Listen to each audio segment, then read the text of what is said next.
All right, I said I was going to do this video, and it is about the complainers. The complainers about, well, let's see, I got some. The complainers about these. See these? Oh, hooks everywhere. I found that one at the bottom of the boat. Crankbaits.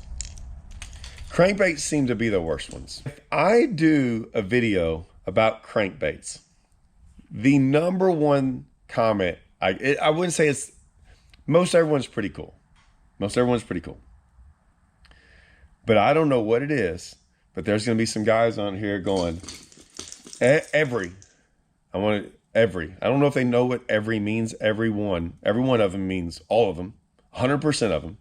It's the only definition I know of every. There's every one of them. If I said every one of these crankbaits I have to tune, it means all of them, 100% of them.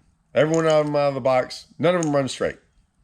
All I have to tune them. It's not this, not the 6XD. It doesn't matter what crankbait it is. That's what I get.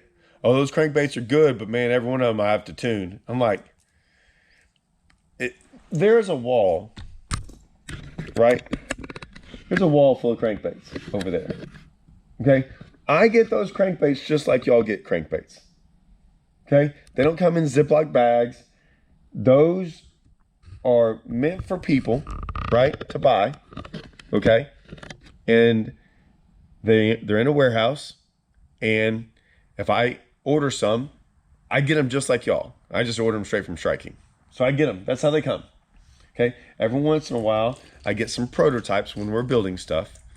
But for the most part, that's how I get them. I take them out. If y'all see, even in my videos, I take them out of packages a lot of times, or I'm taking them out of a box. Either way, they came out of a package. I'm not saying I've never tuned a crankbait. I know how to tune a crankbait. I'm saying I rarely have to. And this isn't Strike King stuff. This is in general my entire life. I'm not very negative on baits. In the sense of, there's certain baits that over time I get negative on. Okay? But for the most part, I'm okay.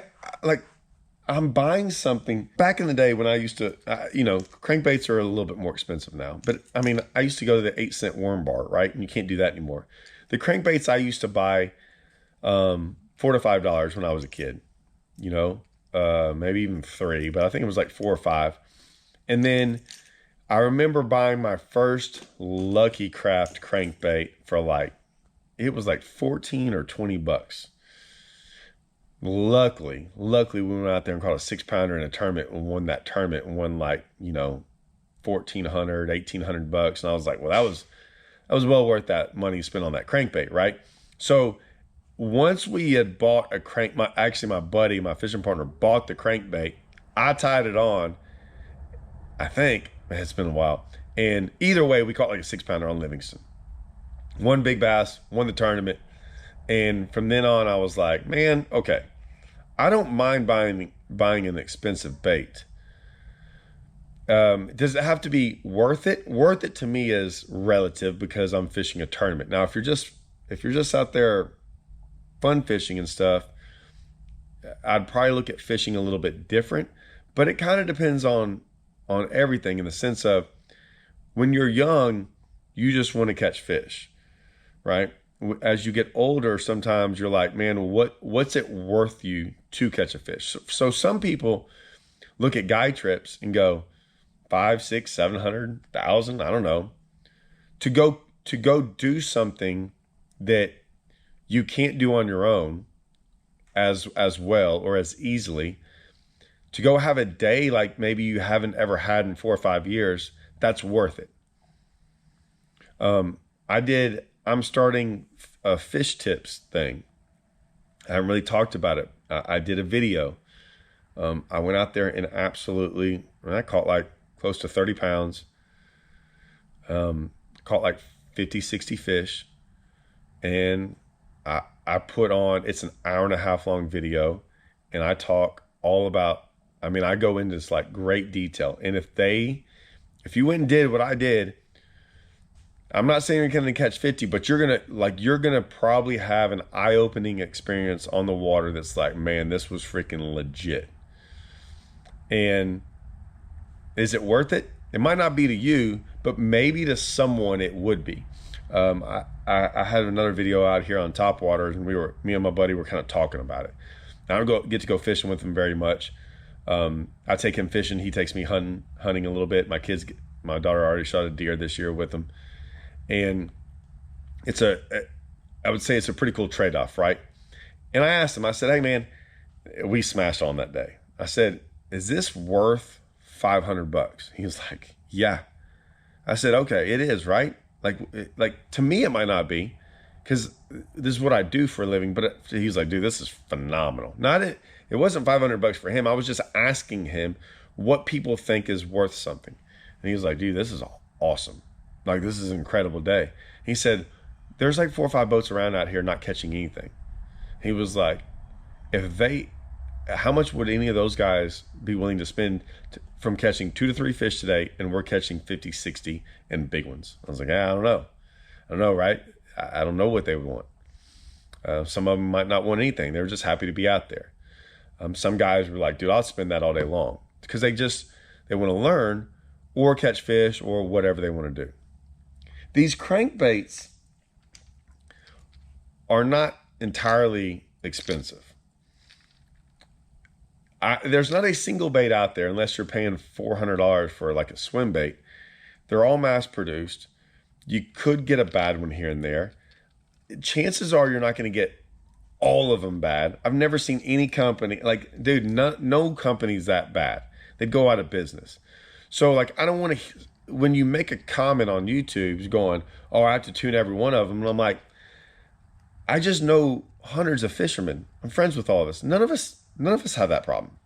We might tune one every once in a while, something, but it's very rare, right? And so I'm shocked that gets brought up. And usually when someone makes a comment like that and groups all of them together, I start to wonder. Now, every once in a while, some guy talked one time about, like, I have to tune 8XDs. Well, I don't know a single person that's ever tuned an 8XD. And there's a reason for that. It has nothing to do with, is an 8XD good or bad, or how, it's how it's made. It's a heavy, bigger crankbait. The lighter the crankbait, there are certain reasons why certain crankbaits get out of tune. Okay. A heavier, bigger crankbait, it's almost physically hard for it to get out of tune. So when someone says that, I instantly like kind of block them off as like, okay, I don't know what they're trying to do, but I don't want to say stop believing them, but I kind of tune them out and like, yeah, their opinions just don't matter to me anymore, because I don't believe them. I think they're either just talking or whatever. I've seen 6XDs where you had to tune them. I have. Why is that? I don't know. And I've tuned them and they've run fine. A lot of people have said, hey, about hybrid hunters. And I'm like, a hybrid hunter. We call it a hunter because it hunts. It hunts and it goes out here and it does all kind of crazy things. I've thrown well over 300 of them in my lifetime, like different ones. 300 is a lot, guys. If you really think about that, 300 of them. And I guarantee you I've thrown 300 of them. That's no doubt. I might have tuned less than 3 in my life, ever. I've just never had to tune them. So that's one of those baits, because it is kind of heavy, and the way it runs, maybe they're just not used to the way it runs, that it will kick up every once in a while. I don't think I've ever had to tune, maybe one of those I've had to tune out of the package. A lot of times what I'll see is, and I'm always looking at that, is people hit stuff with things, like people hit docks and I've had people talk about the bill breaking, and they're like, hey, there's a weak point right here. And I'm like, oh, okay. I'm like, I don't really have that problem. And then they hit a dock, they hit some rocks. It's always followed up. They don't ever mention this right off the bat, but they followed up later like, well, I did hit something with it. I'm like, Well, so you broke, like you can't just throw this thing up against a dock and it may or may not break. I mean, most crankbaits, a lot of them, some of them don't break. I've had some of them do. I've broken things. Like I get it. I'm like, oh, that's my fault, right? It might break later on them, and there was a weak spot. That happens with rods all the time. Most rod builders will be able to tell you, and we all agree too, is that we can tell when a rod breaks when it's by accident, the rod, malfunctioned, or like there's a weak spot in there. And a lot of times it's because of how you treat your rods or getting stepped on or certain things like that. A lot of times, like most of the rods I know, when I blow them up, if I blow them up in the middle, that's the rod. Most of the rods, if you blow them up in the middle, in my opinion, that's the rod. That's where it's going to break, where it's like, that wasn't my fault, right? So same thing with these crankbaits. I don't understand why the need for it to be all over there complaining about, like that's like, I caught 100 fish on this thing, but I have to tune them all. And I'm like, I don't know if that's really true. And second of all, there's a lot of baits that I catch fish on that are not really made over the years. Over the years, there are baits that like, there were frogs that I used to throw, and I don't like to like badmouth any company. It was a great frog. It started getting a little bit inconsistent. The way I looked at it was this. Now, this is a tournament fisherman in me. Years and years and years ago, when I would throw this frog, man, it caught him. It did catch him. I think certain frogs catch them better than others. I think that's why I made the pop and perch the way I did, and a lot of it not necessarily mimicked this frog, but like I had a certain action that it had to be able to do. And that's why the pop and perch is like, that's why we did 12 different versions of it till I got it for the action part of it right. We had to clean up some of the inconsistencies of it, because my deal with this frog was it was very inconsistent out of the package. And so that's why we closed up the hole. We did a lot of different things to where when you pulled it out of the package, every one of them did the exact same thing. And I think the pop and perch I almost get zero complaints about that. Every once in a while I get a complaint about it fills up with water. I don't know if they have one from like 5, 6, 7 years ago with the hole on top, but if the hole's in the back of it, I don't listen to it anymore. It's impossible for it to fill up with water. Every cast throws water out. So it's one of those things where don't believe that.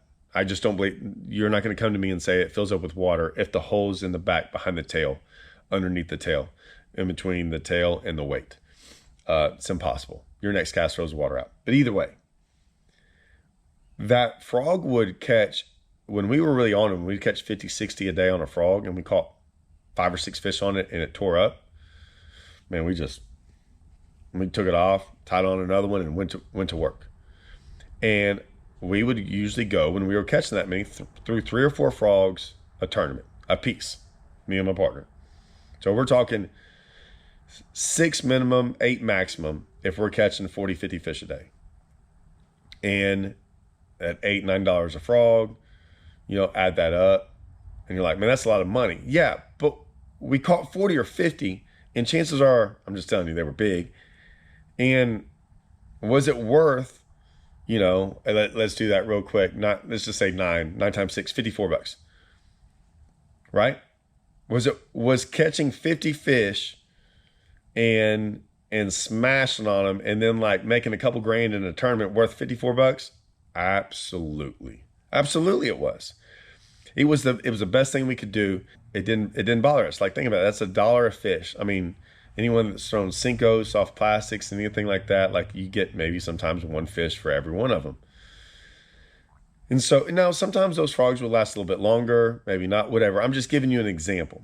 I never complained about them. Now, I had the chance to build something, and so I took that into account and said, okay, I want a bait that can do better than that. Now, better. A frog, based on the way it's built, right, with the plastic you're using and what you're bringing it through and all that stuff, it's not going to be a crankbait. Like, you could literally, if you never lost this thing, could throw this thing for the next 10 years and catch 300 fish on it. Realistically, that's probably not going to happen, but you could. You're never going to do that with a frog, anybody's frog, ever, right? Not in the year 2024 or next year 2025. So realistically, that's what you're going to get. I'm just saying that, like, man, people are really quick to complain about certain things that I really don't understand about. You know how much Strike King and certain people, I can't tell you how many complaints you'll get of, hey man, I caught 100 fish, maybe on this, but like on a red eye, and all the paint came off. And I'm like, oh, so it was so good, and you caught so many fish that the fish ate the paint off? Okay, I know we could probably, maybe there's a way to like make the paint stay on better, and it would cost more, and you complain about that. But I'm like, dude, it's a bait for less than $10 and you went and caught over 100 fish on it. Like, dude, when I caught that many, I'd have retired those things. I was like proud to like look at this. Like, there was nothing better to show a bait with almost no paint left on it, and it looked horrible. Those are the most proud baits I've ever had. I used to like keep, I don't do it anymore. Maybe I'll start a wall of them of like, this is the bait, check it out. Like, it went through the ringer. I don't complain about that. I complain about certain things, about baits, or, you know, I just move on. But like, yeah, 99% of the time they're like, this happened, but I caught a bunch of fish on it. But I'm very leery of those comments and of people that say stuff like that. I'm just letting y'all know. I just wanted to bring that up because I saw another comment about another bait, and maybe they're true, but like, we have a lot of guys within Strike King and everyone, and when I hear those complaints, I go, or not complaints, comments, I go and ask those guys, I'm like, have you ever had to tune one? They're like, no. I'm like, okay. And I'm not saying there's not some out there, and let me tell you this, there are bad batches. So I'm not like, there have been bad batches of all kinds of baits throughout history. I've seen bad batches of line, rods, reels, all kinds of stuff. They're out there. I'm not saying that's not true. However, it's rare. So if you went and bought a bait, you know, and then all of a sudden, like 3 months later, bought another one, chances are it's not in the same batch.